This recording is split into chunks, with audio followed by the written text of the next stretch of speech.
Hello বন্ধুরা, good afternoon. এটা হচ্ছে 23শে জানুয়ারির ভিডিও। আমি গেছিলাম আমাদের বাড়িতে মানে আমার বাবার বাড়িতে। তো সেখানে দেখো আমার ভাই বাজার করে এনেছে ভেটকি মাছ, এটা মাটন আছে আর চিংড়ি মাছ। তো ওগুলো ভালো করে ধুয়ে নিলাম, এই যে দেখতেই পাচ্ছ। ওদিকে মাটনের আলুটা ভাজা বসিয়ে দিয়েছি আর বাকিগুলো মা এই যে কাটাকাটি করছে।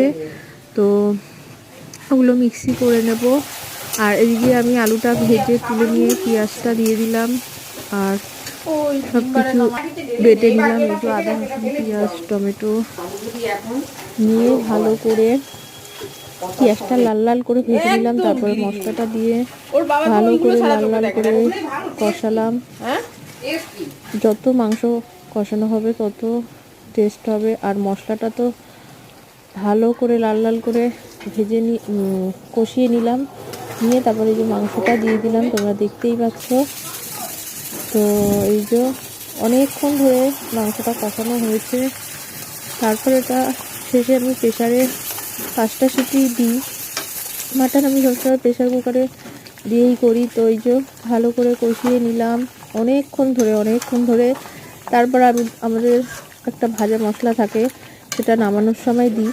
তো এখানে গরম মশলাও দিয়ে দিয়েছিলাম, দিয়ে সব মশলা দিয়ে ভালো করে করে নিলাম। আর বাকি মাছগুলো, ভেটকি মাছ, চিংড়ি মাছ, ওটা মা করেছিল ভাপা, ভেটকি মাছের ভাপা আর চিংড়ি মাছের একটা তরকারি। তো এই যে তোমরা দেখতেই পাচ্ছ, সুন্দর করে কষিয়ে নিলাম।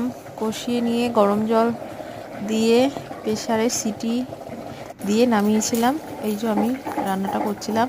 তো বন্ধুরা, টাটা, সবাই সুস্থ থেকো, ভালো থেকো, অসংখ্য ধন্যবাদ ভিডিও